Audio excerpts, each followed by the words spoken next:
Então vamos ao caso 32, hoje falar um pouquinho de pé diabético.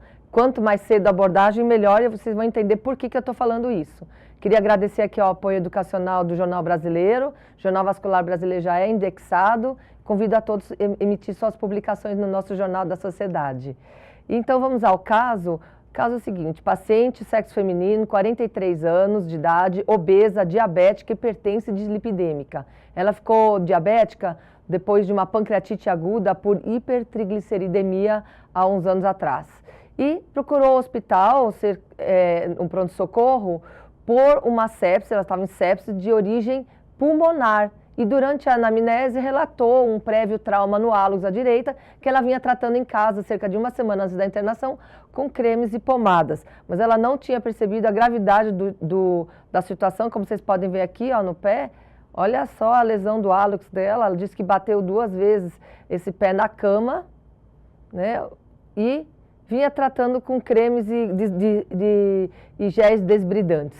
Bom, foi submetida então, além do tratamento do foco pulmonar, na UTI do hospital, a um exame de raio-x, que demonstra, quando vocês vão ver aqui a imagem da aproximação do hálux, desse raio-x que eu tirei aqui, olha aqui, aproximando o hálux, pontos de erosão óssea da falange distal. E aí a equipe, antes de chamar vascular, chamar ortopedia, optou por pedirem uma tomografia, e essa tomografia demonstrou aqui, eu aumentei um pouquinho a foto para vocês, gás no tecido mole e gás na falange distal, então aqui aumentando a imagem, caracterizando isso aqui como osteomielite aguda. Então, um caso grave de pé diabético, e aí chamaram a vascular. Como eu sou muito conservadora, eu resolvi observar esse pé e tentar não amputar esse hálux, porque a gente sabe que o hálux é muito importante, é fundamental para o pé do ser humano. Então, foi optado pela drenagem cirúrgica, baseando nos planos compartimentais. Então, vocês conseguem ver aqui que na região da planta do hálux, eu entrei com um instrumental até acompanhando o trajeto aqui infeccioso. A mesma coisa no dorso do hálux, até o fim da entrada da pinça aqui, para a gente poder fazer a dissecção. Foi dissecado e observamos durante o procedimento cirúrgico que a própria falange distal aqui, que já estava infectada, ela já tinha se auto-amputado, vamos dizer assim. Ela já tinha se destacado, se dissolvido no meio de todos essa maçaroca, esse tecido necrosado, infectado.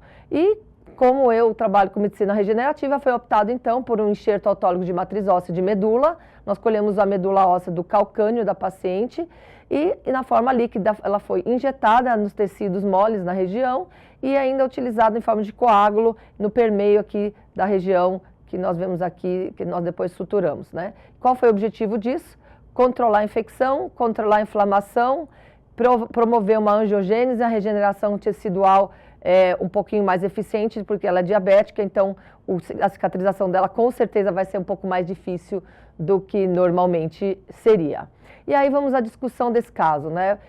Como chegar disso aqui no terceiro pós-operatório, evoluindo para essa necrose aqui, isso aqui é edema, aqui é medula óssea coagulada, formou um edema enorme nesse pé dessa paciente, e em seguida uma necrose tecidual, e como fomos evoluindo ao 35º pós-operatório, que foi agora essa semana, para essa condição aqui, que eu acredito que seja bem sucesso. Claro, ela foi submetida à câmara hiperbárica, antibióticos e antifúngicos, então precocemente foi colhida a cultura e já entrada com tratamento antibiótico e antifúngico, ela tinha uma cândida nesse pé, então é muito importante colher culturas para fungos em pacientes diabéticos, imunodeprimidos. Entramos com suplemento nutricional precocemente para propiciar uma melhora da cicatrização, e foi submetida a curativos seriados e a laser terapia, tanto de baixa potência quanto de alta potência, visando tudo a reparação tecidual, e como vocês podem ver, a gente está evoluindo muito bem.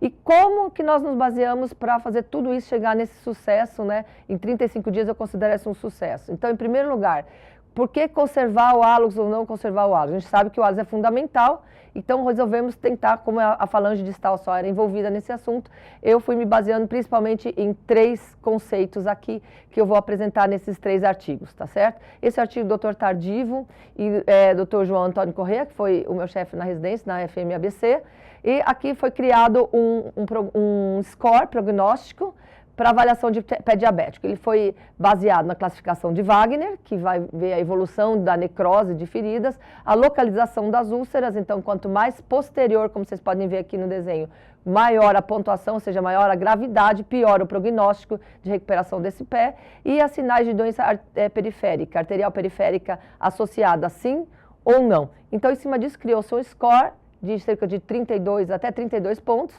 e somando-se isso, cria-se esse algoritmo.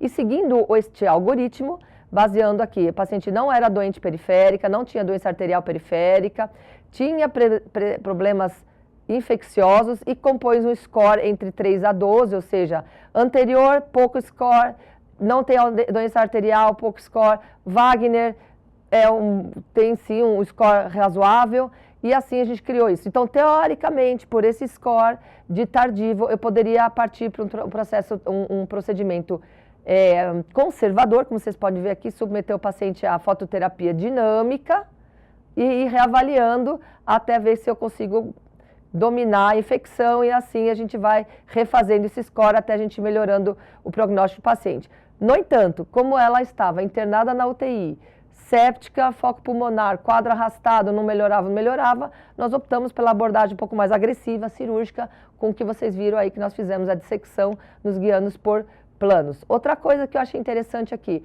o Wi-Fi. Então, a classificação de Wi-Fi, inclusive esse artigo, ele foi publicado no Jornal Vascular Brasileiro, como vocês podem ver aqui, né?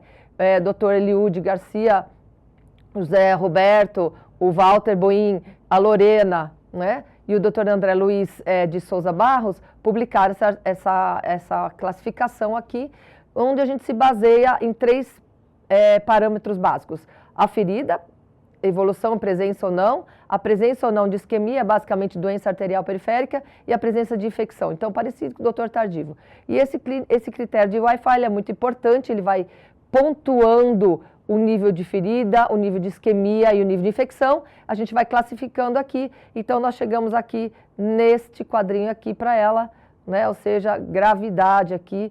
Então, precisa intervir para desbridar os planos ou fazer o tratamento que o doutor Tardivo fez. E o terceiro artigo que eu acho muitíssimo importante, aqui são 2 artigos, na verdade, um de um livro e um de um artigo que vocês estão vendo aqui, o Compartments of the Foot, que nada mais é a basear-se na anatomia. Todo mundo que mexe com o pé deveria saber o que é a anatomia do pé. E aqui, para vocês terem uma ideia, eu mostrei aqui em vermelho, né, a abordagem nossa cirúrgica, justamente nos baseando nos compartimentos do pé e por onde vai caminhar essa bactéria e onde ela vai se espalhar e levar a infecção. Felizmente, essa paciente tinha apenas essa disseminação bacteriana pelos planos superficiais do pé, então foi possível fazer esse desbridamento precoce, não deixamos evoluiu muito bem, já no segundo, terceiro pós-operatório, o PCR dela caiu significativamente, apesar do foco pulmonar, e assim nós conseguimos tratar o paciente. Então, nos baseando em 3 princípios aqui, o Wi-Fi, ou seja, a classificação de risco de amputação, o critério de tardivo, ou seja, a classificação de tratamento, antibiótico, fototerapia dinâmica, desbridamento cirúrgico ou não, e anatomia, que todo mundo deveria saber, onde passa a infecção, por onde passa a bactéria, e em cima disso nós vamos dissecar o paciente. A cirurgia parece muito feia, né? Abriu aquele dedo, mas ela foi extremamente conservadora, nós conseguimos salvar a falange média e proximal do hálux, o metatarso, então toda essa articulação e o apoio do pé do paciente conseguiu ser recuperado e mantido, e houve a perda da falange distal apenas que não pôde ser tratada.